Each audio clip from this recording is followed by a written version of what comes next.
Pro Football Focus released their top 10 rankings of NFL head coaches right now. Guess where they put Mike Tomlin? We'll talk about that with Josh Taylor, KDK TV and 93.7 The Fan, right here on the Locked On Steelers podcast. I'm your host, Chris Carter. Let's get into it. You are Locked On Steelers, your daily Pittsburgh Steelers podcast, part of the Locked On Podcast Network, your team every day.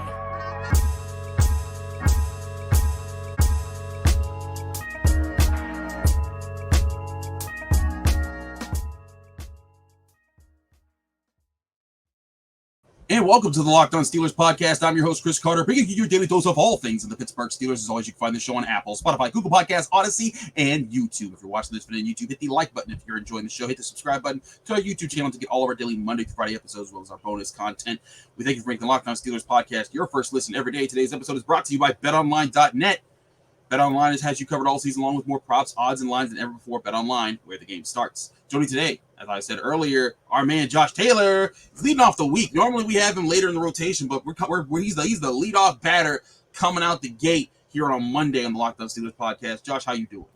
I don't think I've hit leadoff probably since I was like in 9th or 10th grade, so I'm excited about this. Let's get this going. I'm looking forward to getting on base. It's my thing. So you and me neither. Neither of us have been fast in a long time.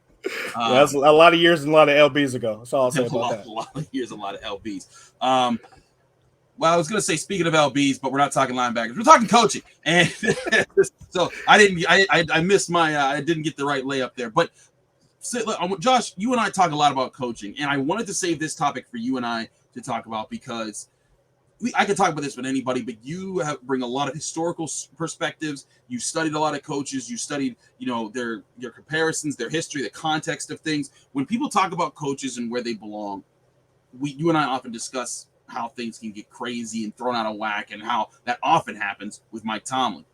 Now, about a week and a half ago, Pro Football Focus released their 2022 preseason head coach rankings in the NFL. Now, if you know these rankings, you know what we're about to see. But if you don't know these rankings, I want you to take a guess in your head if you're watching this show. Is Mike Tomlin top 5, top 6, 8, 10? This is just the top 10. Is he in the top 10? Well, here's your answer. He's not. And according to Pro Football Focus, your top 10 coaches are Bill Belichick at 1, no argument. But here's where it gets wonky completely after that. John Harbaugh at 2, Andy Reid at 3. Okay, I actually down with Andy Reid top 5. That makes a lot of sense. Here's where it gets crazy. Cliff Kingsbury at 4, Pete Carroll at 5, Matt LaFleur at 6, Kyle Shanahan at 7, Mike Vrabel at 8, Frank Reich at 9, and Mike McCarthy at 10. Now, I got a lot to say about all the different coaches that is on this list above Mike Tomlin, but I'm going to let Josh get the first crack at this. Like I said, you're our leadoff hitter for the week, so you get to lead off. Which of those coaches do you like? There's some that you can argue with. Like, you can argue with Andy Reid, you can argue with different coaches, but which one coaches on this list? And I'll pull it up again for you so you can see it on YouTube and you can see it here, Josh. Which of these coaches on this list are you definitely jumping Mike Tomlin ahead of? Everybody but Belichick and Andy Reid. After that, he jumps everybody else. Up until maybe 2 years ago, you could have made a case for Pete Carroll because you're going to go off resume with these guys, right? Both have been to 2 Super Bowls. Both have won 1. However, the way Pete Carroll lost that Super Bowl, doesn't that knock him down a peg or two? Shouldn't that be the deciding factor, really, in how we look at this list? If we're really going to get down to the fine details, I think that's what kind of gives Tomlin the edge over Pete Carroll. We're really going with Mike McCarthy above Mike Tomlin right now. Did you see that team that Dallas had last year? Did you see the performance they had against San Francisco in the playoffs? We're still putting that guy above Mike Tomlin. Are you kidding me? Compared to the fact that Mike Tomlin's defense kept Kansas City shut out for 24 minutes in the wild card round, which only happened to the Chiefs, by the way, 2 other times the entire season. That's what Mike Tomlin's defense did before the wheels finally fell off because the offense couldn't score. Now, that's another entirely different thing. I'll say this much, too. You saw some of the teams, some of the coaches on this list. They had quarterbacks way better than Mike Tomlin's quarterback was last season. and lost to way worse teams in the playoffs. Matt LaFleur lost to Kyle Shanahan in the playoffs. Mike Vrabel had no business losing that game in the playoffs because his quarterback went just ridiculous mode in the fourth quarter. Cliff Kingsbury, why did that team fall apart down the stretch with the quarterback that they had? Why do they always fall apart down the stretch? Why do they always fall apart down the stretch? Meanwhile, and I'm going to keep coming back to this because this stat is the most telling thing I have found about Mike Tomlin in recent memory. Since week 3 of 2019, since after Ben Roethlisberger hurt his elbow in week 2 against Seattle, since week 3 of the 2019 season, which, by the way, was right after they acquired Minka Fitzpatrick, since that time, the Steelers have played 47 games. They have won 29 of them. 29, 17-1. And that is after their franchise quarterback had the injury that, in my opinion, pretty much derailed his career and pretty much brought it to an end probably sooner than it could have been. But in those 29 games, in 22 of them, the defense held the other team to 20 points or less. And they had an even or positive turnover margin. They did that without a functioning, healthy franchise quarterback in the last 47 games. That alone should put Mike Tomlin in the top 10 of this list.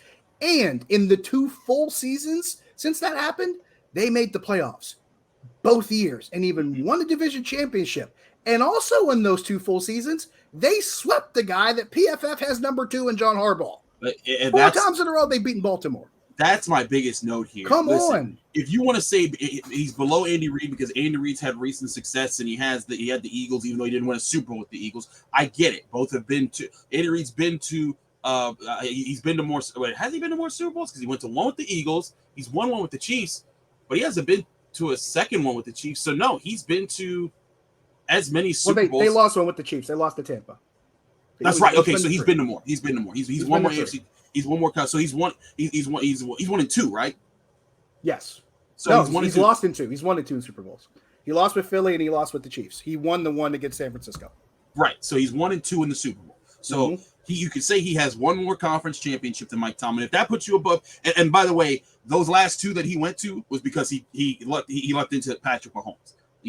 That's a fair argument. And again, that's not saying that the Chiefs don't deserve credit for drafting him, but if Mike Tomlin ever got a chance to draft Patrick Mahomes, my goodness, like that'd be another level. Like I said, I would not put Mike Tomlin above Andy Reid just because Andy Reid's resume is just so much longer. He's been around the league more. He's just accomplished more by comparison. So it's hard for me to put him above Andy Reid, especially with what Kansas City's doing right now. And I have no problem with putting Andy Reid and Bill Belichick above Mike Tomlin.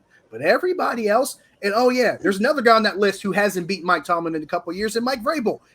Mike Tomlin has now stolen a couple wins from Mike Vrabel in the past couple seasons, even though there was one guy, I won't say his name, who tried to give it back in 2020. But Mike Tomlin has beaten Mike Vrabel in each of those last 2 games too. So even head to head, he's ahead of a lot of these guys.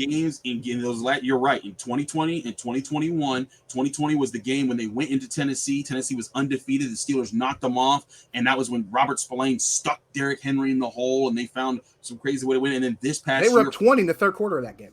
4 turnovers forced by the defense, and then a turnover on downs at the end of the game. You're right. But again, you know what? If you think Mike Vrabel because he made it to the playoffs, okay. Mike Tomlin has literally swept John Harbaugh in back-to-back seasons. Like you can't put him there. And that's where I'm kind of like, that's where this goes over the top. There's more points to this that we're going to get to in just a minute here. So we're going to address that on the Locked On Steelers podcast. So don't go anywhere. We're still talking about this, and we got some offensive line talk coming your way.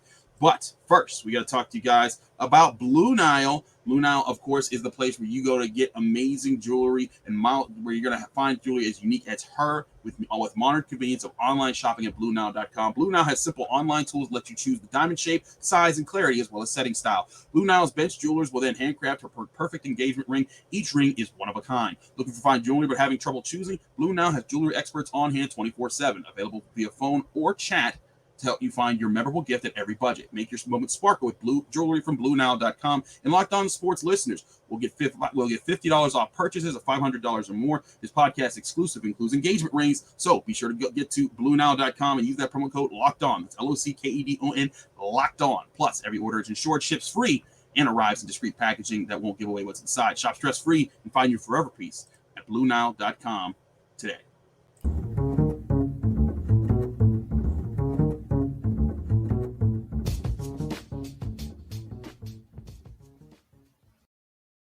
Back here on the Locked On Steelers podcast, I'm your host, Chris Carter, here with Josh Taylor, KDK TV and 90.7 The Fan. Josh, wanted to talk more about this coaching situation. Now, again, we can go over these rankings as much as we want. I also think it's crazy to think Frank Reich and the Colts get on there when they're losing to the Jaguars. The Jaguars. Them losing to the Jaguars put the Steelers in the playoffs. So you can't put Reich above Tomlin when Reich put Tomlin in the playoffs. Exactly. So that's one thing. But I wanted to reference a guy who's a good dude. I've only met him a couple times, but Ryan Scarpino used to work for the Pittsburgh Steelers, and Ryan is a good dude. He's a very good dude. But he put this list together, I want to say even months ago, but I saved it because I wanted to save it for off-season talk when we were not, talking about the newest content that's out every day and interviewing players. But he put this list together. Do follow Ryan Scarpino at Scarpizio. It's SCARPIZIO on Twitter. But he put this list together. Now you're looking at these numbers here on YouTube. If you're listening, we'll explain. We're about to read off these are all active head coaches with their winning percentages and records against teams with winning records. And I think there was like a limit of you had to play at least 50 teams with winning records or something like that. Mm-hmm. But it starts off at the bottom of the list. Lovie Smith, because now he's coaching the Texans. He has a 30.4 winning percentage against winning teams that end up with a winning record at the end of the season. So he's 21-48. Next is Ron Rivera, 32.1% at 26-54-1. Next up is the guy that PFF says is the number 2 coach in the NFL, John Harbaugh, at 38.8%, 40-63 against teams that finish with winning records. Next up, Mike McCarthy, 39.6% with a 42-63-1 record against teams with winning records. Pete Carroll, 41.7%, 50-70. Andy Reid, 45.2% at 70-85. So now that we've read all those names off, that coming up is probably Bill Belichick at some point. Well, Bill Belichick has a 49.7 win percentage with a 95-96 record against teams with winning records. So even Bill Belichick has a losing record against teams that finished with a winning record in a season, career-wise.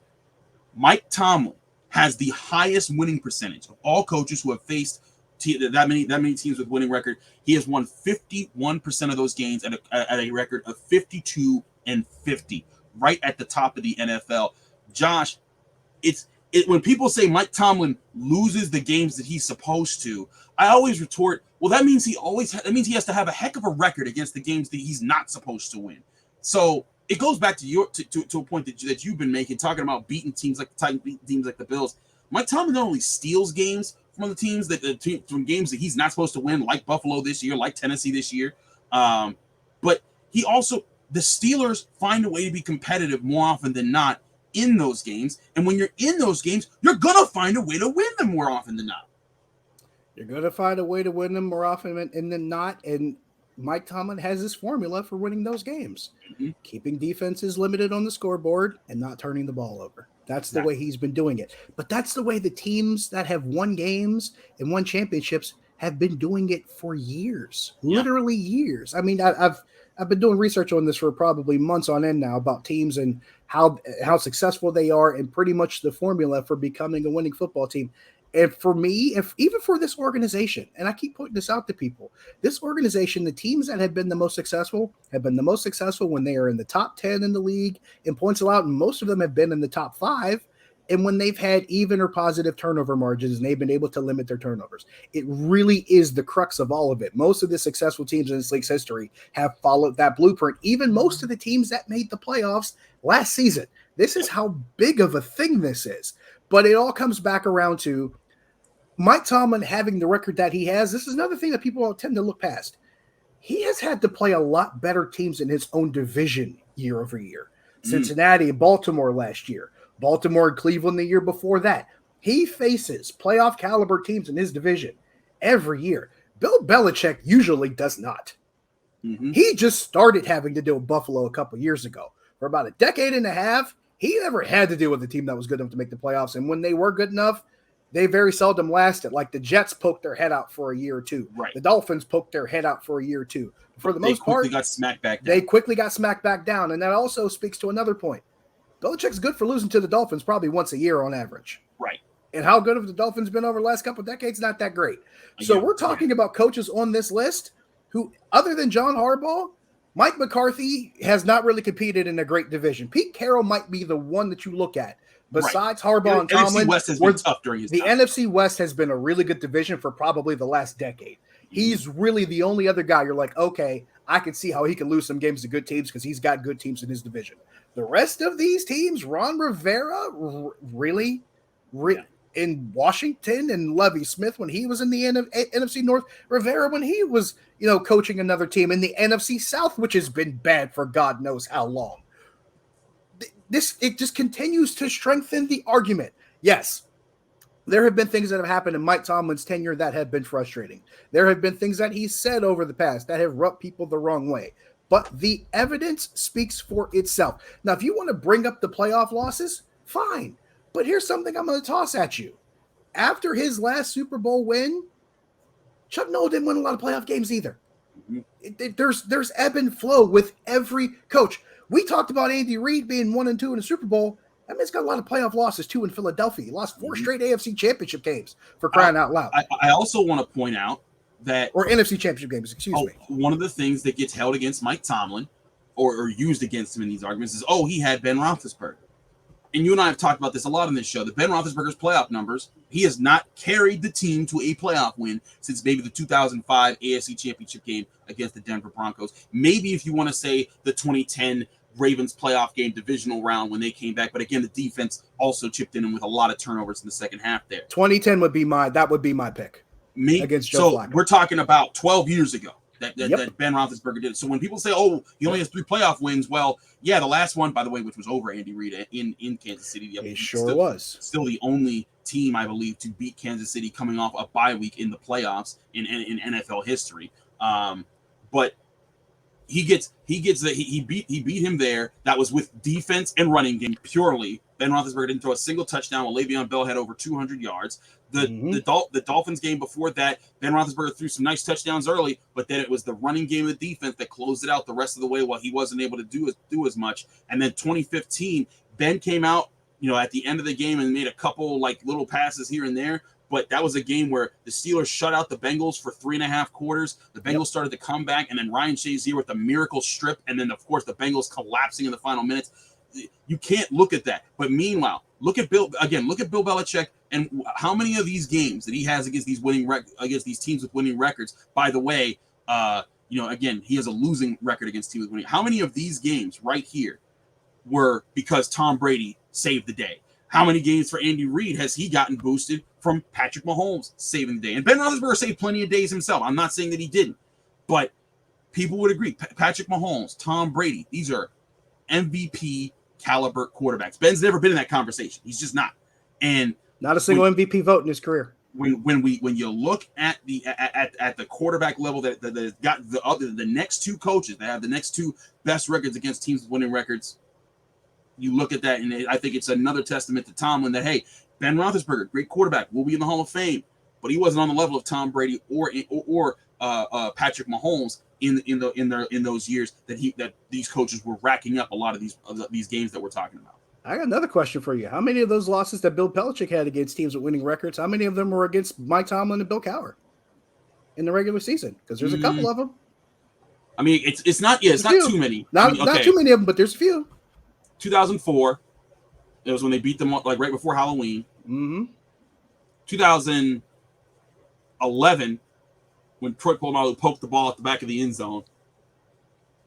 I want to say 2018? It was 2019. No, it was 2018. You're right. It was 2018. When Joe Hayden closed it out with the Joe Hayden interception. So three of those games are on the hands of the Pittsburgh Steelers, either Bill Cowher. But here's my thing about that.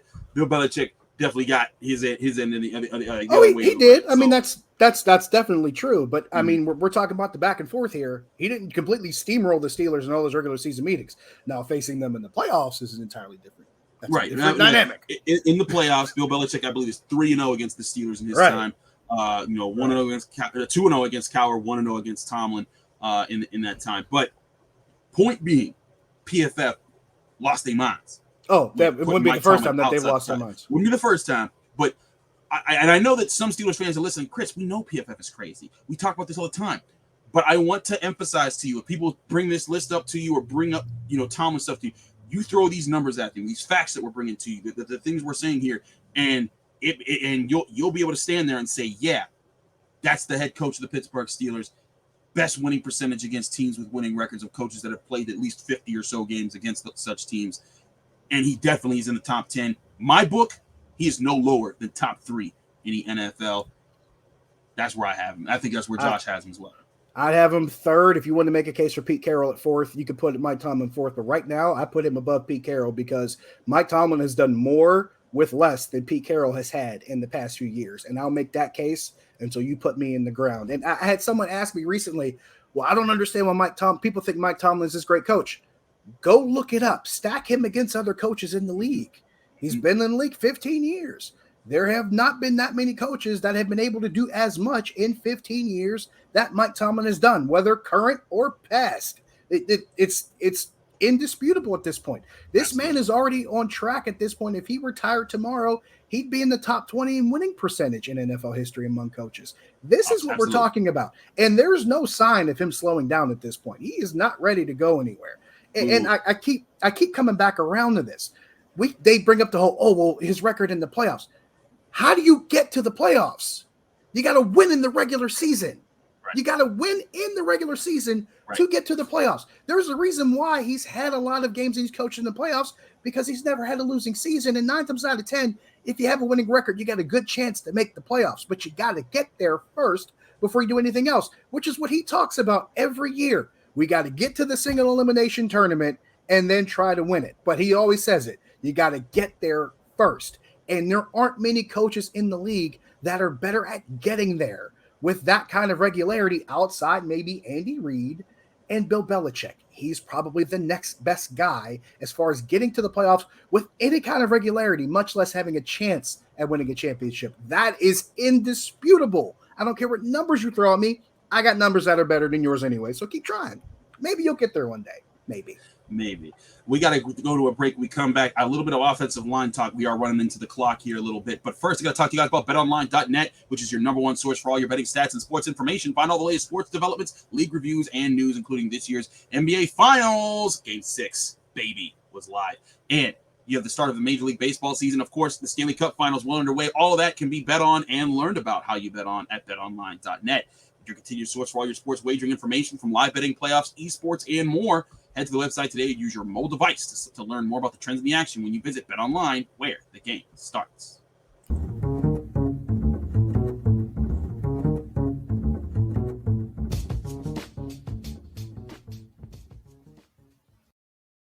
Back here on the Locked On Steelers podcast, we're going to shift to our phone line real quick to get a quick question in here before we head out. This one comes from Todd in Georgia asking about the Steelers offensive line. Remember, you can call our number at 412-223-6644 if you want to get a question in, or email losteelerstopicbag@gmail.com for your question if you're international. Here's Todd with his question. Hey, Chris. My name's Todd. I'm from Georgia. Love the show. Keep up the good work. I listen every day. My question for you is, with all the recent changes with the offensive line coaches and new linemen every year, as it seems, how confident are you that this group for 2022 can really gel together and become a good, strong offensive line? That's my question. Thanks. Love the show. Hope to hear from you. Thank you, Todd. And Todd gave me this question a little while back, so I do apologize, Todd, for taking a while to get this question on, but we hope that you're still with us and you get to see this answer. But Todd, I talked about this a little with Brian Batko last week, and I'm for one, and Josh, I'd like to get your opinion here. I don't think the Steelers did enough for the offensive line. I do think that there's potential there. I like Kevin Dotson as a young player. I think that he can do a fine job. I think Kendrick Green is going to show what he's really worth this year. Mason Cole, I think, is a solid veteran center to kind of hold the fort. I really liked the James Daniels signing. Chukwuma Okorafor, I think, was a good guy to bring back at the price that they got him. And Dan Moore Jr. did a good job for a fourth-round rookie. But all that's being said, I had to put a caveat in for every one of it. It was like, yeah, this was good, but this was good, but this was guy for this. They need a stout offensive line at some point again in their near future, and they didn't really put as much into the offensive line as I thought they would. Josh, do you see differently? Do you think that they needed to do more? And do you think that there's enough for this group to coalesce, come together, and be a more efficient unit? Yeah, the one thing I think you and I both talked about is that neither of us were really thrilled about the depth just at the tackle position alone. I think that concerned both of us. I think the one thing that they managed to actually have is that there's depth in the interior positions between center and guard. Is it quality depth? That maybe remains to be seen, but there's at least bodies there that you can interchange if something goes wrong. And I think that's exactly what their plan was. It's like, okay, if a guy gets hurt, who can we plug here? Who can we plug there? And I think that's why they like the versatility on the interior of the offensive line. And I don't hate the theory behind it, but is it quality depth? I think is the question that's going to need to be answered over time. If there's something I'm looking at, it's the fact that, yes, this group does not pop off the page. But the thing that does stand out to me is the ages next to the names. Yes. These are all guys in early to mid-20s. 24, 25. That's what sticks out to me, because even if they're not good or not great now, but that doesn't mean that they can't get better over time. And I'll use Dan Moore as the perfect example. We didn't expect Dan Moore to be their starting left tackle last season. And by the time he was done, by the time that season was over, he was their most consistent offensive lineman. He was their most reliable guy. And I think he missed, 1 or 2 games because of injury, but he was their most reliable offensive lineman by the end of last season. And that's as surprising of the fact that he became the starter and then became the most reliable guy. Now I'm going to keep making this case. They faced Cleveland later on in the year. He did a pretty good job against Myles Garrett, who a lot of people, including PFF, thought was the best pass rusher in the league. And Dan Moore's like, maybe pump the brakes on that.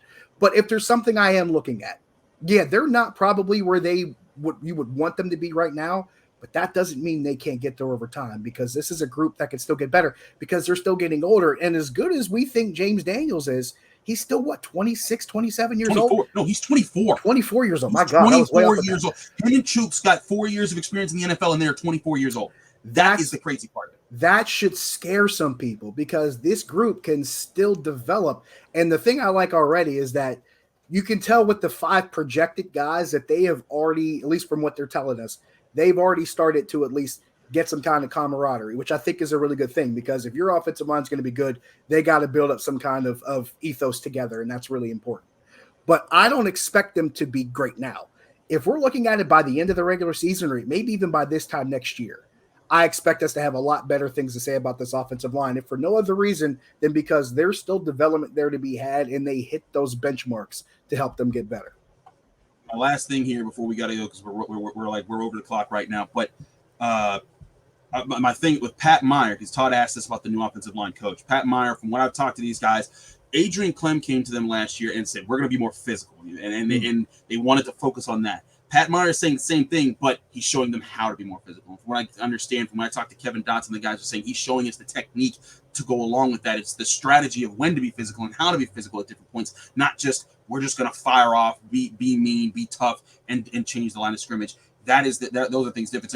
And all of them have also said that Pat Meyer is also doing a much better job connecting with the players, whereas Adrian Klemm, very young coach, kind of came up as the assistant and worked his way into that spot. Whereas Pat Meyer, he's been around the NFL. He knows how to work with various different offensive linemen, has a lot more experience. I think that there's a better chance to work with there. Josh, I would like to get your opinion on that, but I got to get us out of here because I got to get things moving here. But thanks so much for joining. Thanks for joining us, Josh. Let people know they can find you, follow you, and get more of your work. On social media, Josh Taylor HD, Facebook, Instagram, Twitter. As far as TV work goes, cbspittsburgh.com, radio, 93.7 The Fan on the Odyssey app. You'll find me there mostly on Sunday mornings, and usually I have Chris on the show, so that helps too. Absolutely. It's a lot of fun when I'm on the show with Josh and when he's on the show here with me. So it's awesome when we get to team up, Josh. Thanks again for coming on the show. You can follow this show, the Locked On Steelers podcast, on Apple, Spotify, Google Podcasts, Odyssey, and YouTube. Like the video if you enjoyed it. Subscribe to your YouTube channel to get all of our daily content Monday through Friday. I'm Chris Carter. Follow me on Twitter and Instagram at Carter Critiques. Read my work at SteelersNow.com, where I'm always breaking things down on your Pittsburgh Steelers. We'll be back with more tomorrow on your Pittsburgh Steelers.